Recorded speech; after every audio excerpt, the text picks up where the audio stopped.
Have you ever walked into a room, found a chewed shoe or torn cushion, and looked at your dog? Before you say a word, they turn their head away. Their ears lower. Their tongue flicks across their lips. Maybe they lift one paw, shrink toward the floor, or stay near the doorway while watching you from a distance. Most people call this guilt. They believe their dog knows what they did wrong and is trying to say, "I'm sorry."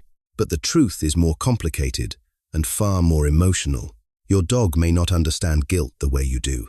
What they understand is your voice, your face, the tension in your body, and the feeling that the safest relationship in their world has changed. In that moment, they are not giving you a confession. They are trying to calm the storm. They are asking whether it is safe to come close again. And if you misread those signals, you may accidentally increase the fear they are trying to escape. Today, you will learn 7 ways dogs try to restore peace after conflict. Number. Part 1. The look away. The first signal often appears before your dog even moves away. They simply stop looking at you.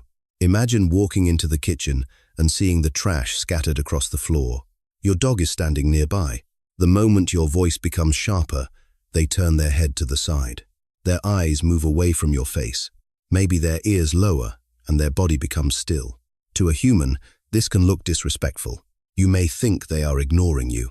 You may even feel more frustrated and say, "Look at me when I'm talking to you."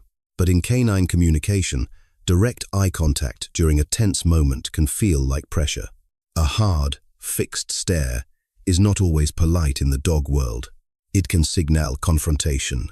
So when your dog looks away, they are not necessarily refusing to listen. They may be trying to prevent the situation from becoming more intense.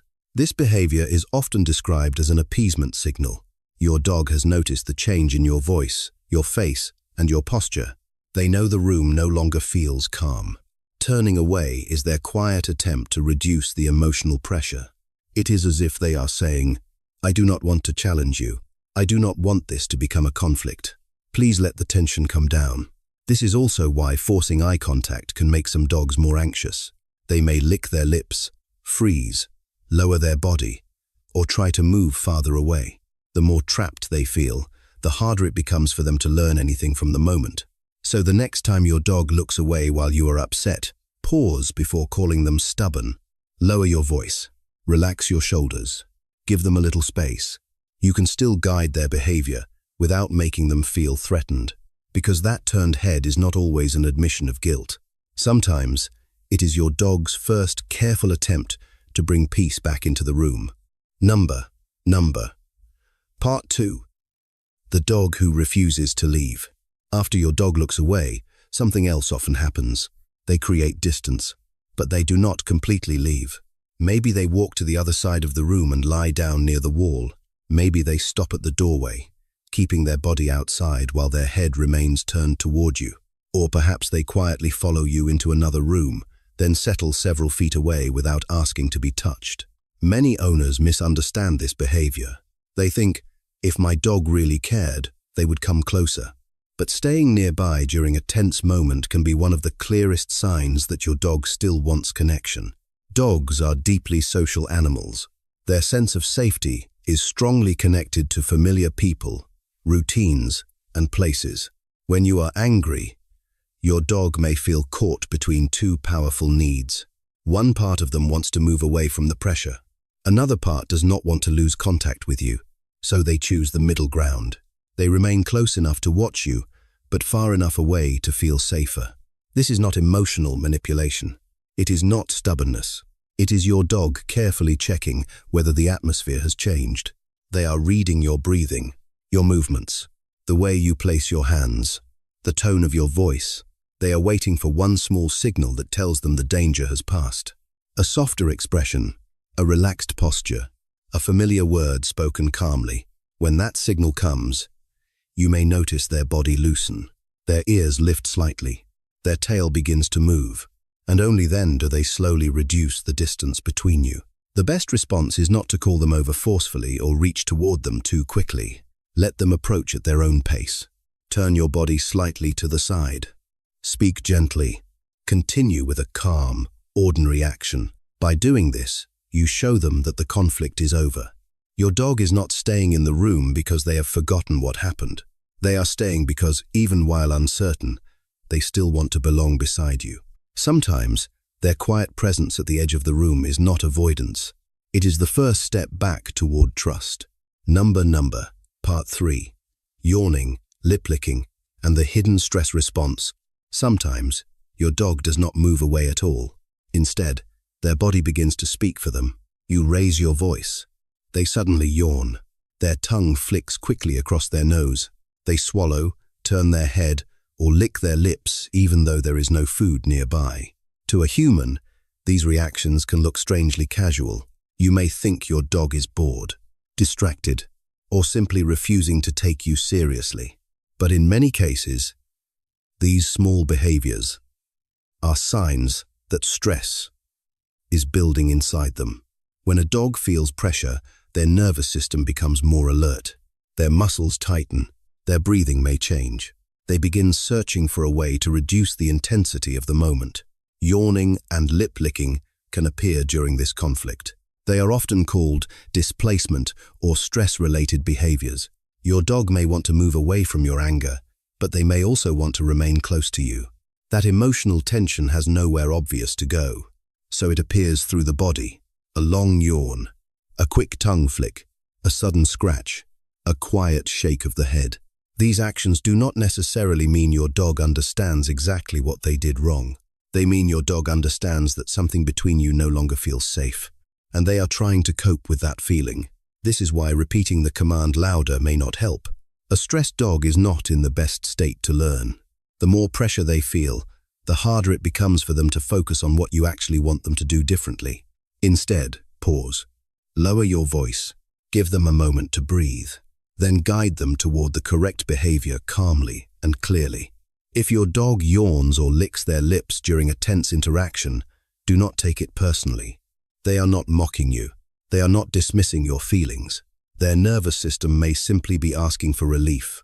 And when you recognize that hidden request, you create something more valuable than obedience in that moment. You create the safety they need in order to listen, learn, and trust you again. Number. Part 4.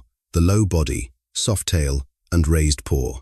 Sometimes, your dog does not stay across the room. They begin to approach, but they do not walk toward you with the loose, confident movement you normally see when you come home. Their body is lower, their steps are slower, their ears may rest closer to their head, and their tail moves gently near the floor. Then they stop. One front paw lifts slightly off the ground. For many owners, this looks like a clear apology. It may even seem as though the dog is offering a handshake and asking to be forgiven. But these signals are usually less about guilt and more about uncertainty. Your dog is trying to understand what will happen next. A low posture makes their body appear smaller and less threatening. A soft, low tail movement can show that they are emotionally engaged but cautious. The raised paw often appears when a dog feels unsure, conflicted, or hesitant to move forward. Together, these behaviors form a careful question. Can I come closer? Are you still upset? Is it safe for me to move? This moment can easily be misunderstood. Some people call the dog over in a loud voice. Others reach down quickly, grab the raised paw, or lean directly over them. But sudden movement can add even more pressure to a dog that is already uncertain. Instead, notice the entire body. Is it loose or stiff? Is the tail moving softly or tightly tucked? Are the eyes relaxed? Or can you see tension around them? One signal alone never tells the whole story. Context matters. If your dog approaches with a lowered body and lifted paw, soften your posture. Turn slightly to the side instead of facing them directly. Let your hands remain relaxed. Speak in the familiar tone they hear during ordinary, peaceful moments. You do not need to reward the unwanted behavior that caused the conflict, but you can show them that they no longer need to fear your reaction. Because that lifted paw is not necessarily a confession. It may simply be your dog standing between fear and connection, waiting to see which one you will choose. Number. Part 5. The first attempt to touch you again. After the tension begins to fade, your dog may try something small, almost so small that you miss it. You are sitting on the couch, still quiet after discovering the chewed shoe or overturned trash. Your dog approaches slowly. Their head is low. Their steps are careful. Then you feel it. A gentle nose against your hand, a soft touch against your knee, or perhaps they rest their chin on your leg without asking for anything else. This is very different from the energetic nudge they use when they want food, play, or attention.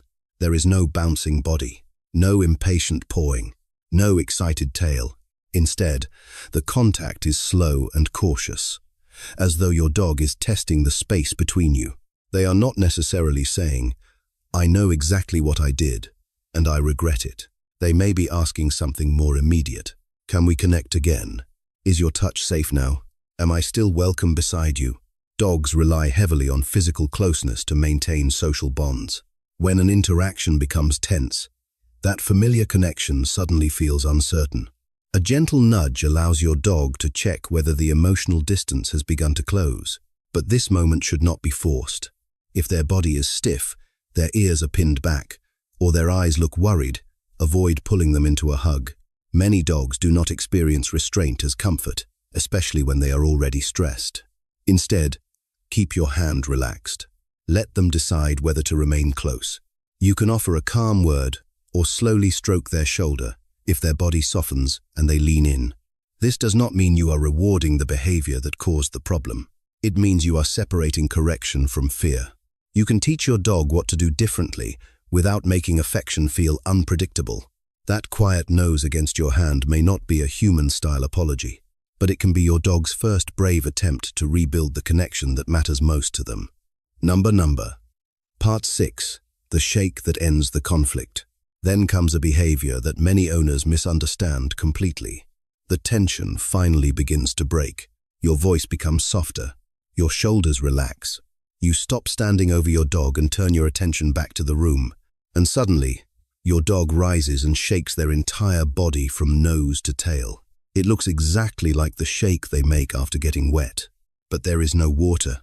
Some owners see this and think their dog is dismissing the moment, as though they are saying, "That is over, I do not care anymore." But a full-body shake often appears after stress, excitement, restraint, or uncertainty. During the tense interaction, your dog's body may have been holding more pressure than you could see. Their muscles tightened, their breathing changed, their movements became smaller and more controlled. They were watching your face, your hands, and every change in your tone. When the pressure finally drops, the body needs a way to transition out of that state. The shake can be part of that reset. It does not prove that your dog understood the lesson, and it does not mean they are shaking off guilt. It more likely means their nervous system has recognized that the immediate conflict is ending. You may notice what happens next. Their posture becomes looser. Their tail returns to a more natural position. They sniff the floor, stretch, walk away calmly, or return with a favorite toy. These are signs that their body is moving back toward normal. The best thing you can do is allow that transition. Do not restart the scolding because they suddenly look relaxed. Do not assume they have forgotten everything. Instead, wait until the moment is calm, then redirect them toward the behavior you want. Because learning happens best after fear and tension have passed. That vigorous shake may look ordinary, but it can mark an important turning point. The storm inside your dog is beginning to settle, and the relationship between you is finally becoming safe enough to begin again. Part 7. They choose to trust you again. There is one final behavior that quietly brings all the others together. It usually happens long after the conflict has ended. The room feels calm again. Your voice has returned to normal. The tension has disappeared. Then, almost without thinking, your dog makes a choice. They walk over to where you are. Maybe they lie beside your feet. Maybe they curl up near the couch. Maybe they simply rest their head against your leg and close their eyes. Nothing about the moment is dramatic. There is no excitement, no treats, no commands, just a quiet decision to be close to you again. This is perhaps the closest thing dogs have to saying, "I still trust you." Dogs cannot change the past. They do not replay arguments the way humans often do. Instead, they live in the emotional reality of the present. When they choose to return after a stressful moment, they are showing that safety has begun to replace fear. That does not mean they have forgotten what happened. It means the relationship still matters more than the conflict. Behavior scientists often describe secure attachment as a willingness to seek closeness after temporary stress. Healthy relationships are not defined by never experiencing conflict. They are defined by how safely both sides reconnect afterward. Your dog is no different. Every calm return is a small act of trust. Every quiet step toward you says that your presence still feels like home. That is why the moments after a mistake may matter even more than the mistake itself. If you respond with patience instead of intimidation, guidance instead of fear, and consistency instead of anger, your dog learns something far more valuable than simple obedience. They learn that your relationship is strong enough to survive difficult moments, and that lesson lasts far longer than any scolding ever could. So the next time your dog slowly comes back to lie beside you after a tense moment, do not see only a dog trying to avoid trouble.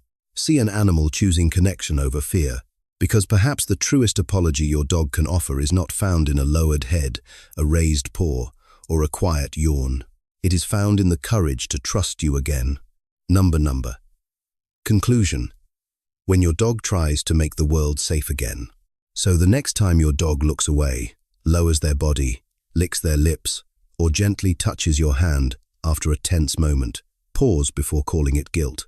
Your dog may not be thinking, "I understand exactly what I did wrong," but they do understand that your voice has changed, your body has become tense, and the person they trust most suddenly feels harder to approach.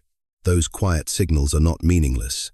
They are your dog's attempt to reduce pressure, avoid conflict, and find their way back to safety beside you. That does not mean unwanted behavior should be ignored.